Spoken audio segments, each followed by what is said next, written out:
ताज्या बातम्यांसाठी महान करेला सबस्क्राइब करा आणि बेल आयकॉनला क्लिक करा। इचलकरंजीत तरुणाचा धारदार शस्त्राने खून, किरकोळ कारणातून खून झाल्याची चर्चा, 10 ते 12 संशयित पोलिसांच्या ताब्यात। पंचगंगा सहकारी साखर कारखान्याच्या पेट्रोल पंपानजीक मोकळ्या जागेत एका तरुणाचा धारदार शस्त्राने खून करण्यात आला।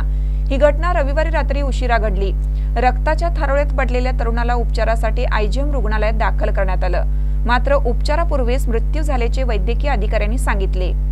राकेश धर्मा कांबळे, वय 32, राहणार गणेशनगर, गल्ली नंबर 9 असं त्याचं नाव आहे।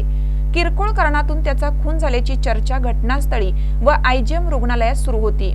पोलिसांना घटनास्थळी तोडफोड केलेल्या 2 दुचाकी मिळून आल्या आहेत।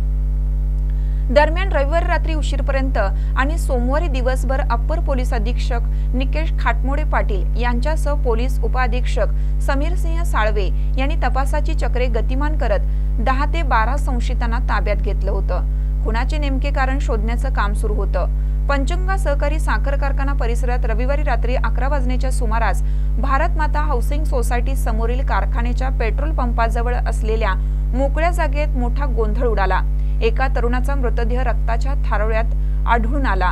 राकेश कांबळे याच्यावर काहींनी जाब विचारत धारदार शस्त्राने हल्ला केला। सपासप वार करून हल्लेखोर पसार झाले।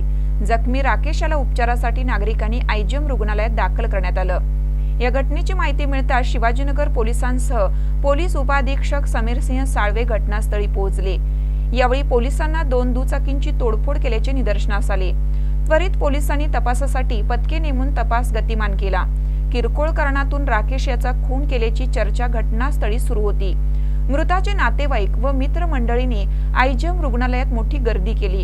या घटनेनंतर भारत माता हाऊसिंग परिसरासह आयजीएम रुग्णालयात काहीसे तणावाचे वातावरण बनलं होतं। पोलिसांनी दोन्ही ठिकाणी पोलीस बंदोबस्त तैनात केला होता।